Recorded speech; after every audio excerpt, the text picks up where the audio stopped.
دیگه یا خدا خودت کمکمون کن این دیگه چه بلایی بود توی کار کنیدی در رفتی آمد دریانو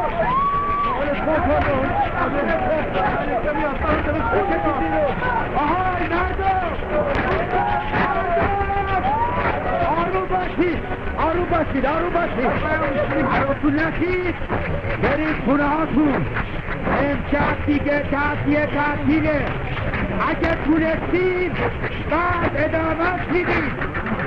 فقط یه عده از آیون بمونن که به زخمی های حادثه کمک کنن برید خونه هاتون برید خونه هاتون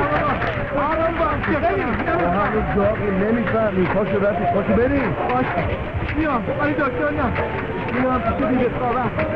خودش برام مرهم میذاره همه چی تموم میشه باشه هرچی تو بشه فقط بریم پاشو بریم میگردیم تو حتی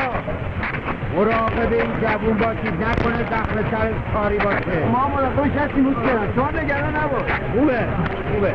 اما تو این شب اون تا سینه ای نباش دست مریضا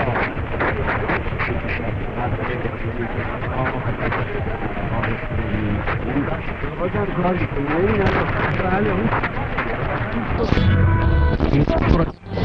بله اون فهمیدم از خودش